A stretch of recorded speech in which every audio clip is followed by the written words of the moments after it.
Hello everyone, this is Bhavik Chokshi over here. Hope you guys are doing great, staying safe and taking good care of yourselves.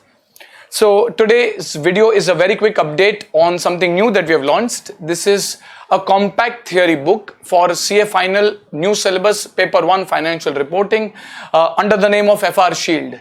So this comprises of theory notes given in simplified form, comprising of charts, tables, all in simplified form, which will really help you for kind of brushing up your concepts as well as really valuable for your last day revision.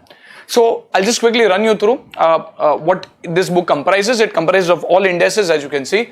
Well, it's a huge index. Financial reporting, one of the biggest papers in your CA finals. So there are close to 30-35 topics comprising of each and every index that is covered over here in chronological order.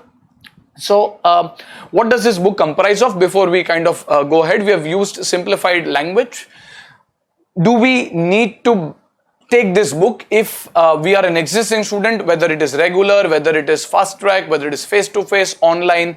Well, the simple answer is not really, because if you have kind of written the notes that we do in class, as well as if it's a fast track, we have kind of shared the notes. These notes would be there with you already. This is just compiling all of them together at one place so that if you want to revise, you can do that fairly quickly. Okay, so I'll just run you through a few pages, let us say, so that you kind of get a sense of how the book looks like. It's a simple book. I've not tried to use a lot of colors to make it visually appealing, but the content should be something which should really help you. So I've used basic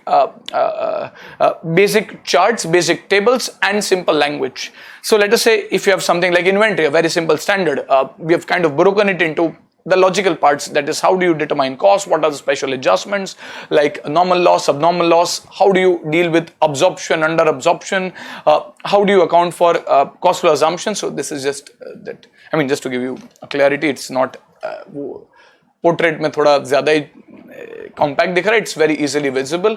So it comprises of charts wherever required, and examples we have used italics. So this is for each and every standard. No theory is used. Let me just kind of run you through one of the standards. Kya baat hai, Ind AS 12 khul gaya. So this is one of the most challenging standards you have. So we have kind of used, let us say, a few key terms, what they mean in simple language, differences between temporary, other than temporary, when is a deferred tax asset, when is a deferred tax liability, where do you record it, steps while calculating, simple rules that you can probably remember while determining a deferred tax asset or a liability as the case may be, special transactions like changes in tax rates, deferred taxes on business combinations, exceptions to DTA, DTL creation, etc. Charts and then explanations for the relevant items as well. So this is done for each and every Ind AS. And similarly, if I can just run you through a chapter, so this is like PPE. So let's say I go behind and find one of those big chapters. Let us say kya lete hai? I think there's business combination somewhere. So this is lease. Okay, there's business combination. There have been certain changes due to MCA amendments. I've shared a video on YouTube as well, incorporated over here. Core focusing on theory. What is a business? How do you assess a business? What are the important points, like what is control?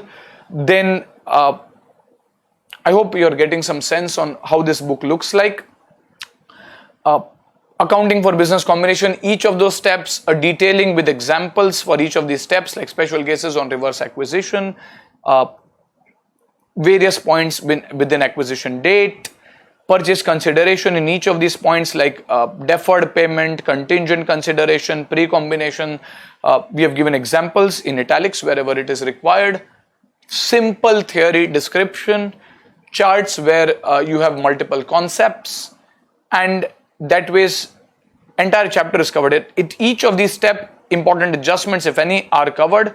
Like for example, you go to, let us say, net assets hai, to net assets mein apan dekhe to kya important points ho sakte, contingent liability, how to account, indemnification asset, in process research and development, measurement period, etc.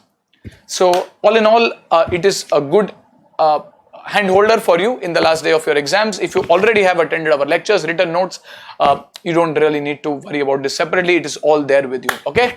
Chalo, I think that should be it. If you have any other queries, any other problems, any other information that you need, please do get in touch with us and we'll be happy to help you. And in case you have any suggestions for improvisation or changes, you would gladly be looking to incorporate this going forward as well. So that should be it. Thank you very much for your time, and hope this book is helpful. It's around 270 or something sides, kind of covers everything that is relevant from an exam perspective. Okay, so this is, I think, share-based payments. So you have various charts and group share-based payment plan, journal entries, vesting conditions, changes if there are any vesting conditions, what if there is a modification which is beneficial or adverse to the employees. Well, I can take a summary revision lecture over here. Okay, so that should be it, and let me know if you have any queries. Goodbye, take care.